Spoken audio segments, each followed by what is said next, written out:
ওকে, তো এই হচ্ছে ফ্যান্টাসি জনরার আরও একটা famous book, the Chronicles of Narnia, C S লিউইসের। এইটা হচ্ছে হার্পার কলিন্সের এবং নীলক্ষেত থেকে নেওয়া অরিজিনাল প্রিন্ট কীভাবে বললাম বুঝলাম, আগের ভিডিওতে বলা ছিল, আগের ভিডিওতে কিউআর কোড বলছিলাম, কিউআর কোড না, এটা বারকোড দিয়ে চেক করলে বোঝা যায়। আর মোটামুটি এইটা হচ্ছে ওই যে একটু নিউজ প্রিন্ট টাইপের যেরকম পেজ থাকে না, ওই পেজগুলোতে, বাট মোটামুটি সুন্দর সুন্দর ছবি দেওয়া আছে, একেবারে হচ্ছে চ্যাপ্টার সহ। তো এইটাও মোটামুটি হচ্ছে আমার এক্স্যাক্ট মনে নাই, অনেকগুলো বই একসাথে কিনেছিলাম, জাস্ট এতটুকু মনে আছে যে এটা 500 টাকার মতো চেয়েছিল, পরে দামাদামি করে নিয়ে 200 টাকার মতো কিনেছিলাম।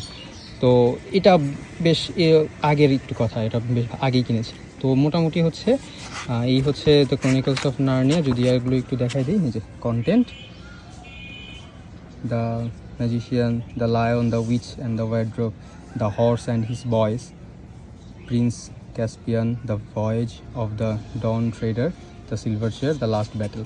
তো ছোটোবেলায় না ওই যে এইচবিওতে মুভি হইতো না, এইচবিওতে এই ক্রনিকলস অফ নার্নিয়ার উপরে মুভি ছিল, ওই মুভিগুলো দেখতাম খাওয়ার সময়, তো ভালো লাগতো। তো এই বইটা এখন মোটামুটি কালেকশনে রাখতে পেরে আমার কাছে টু বি অনেস্ট অনেক ভালো লাগতেছে। তো এই হচ্ছে ক্রনিকলস অফ নার্নিয়া। ফ্যান্টাসি জনের আরও কিন্তু বই আছে, হ্যারি পটার আছে, সবগুলো নেক্সট ভিডিওতে ইনশাল্লাহ দেখাবো।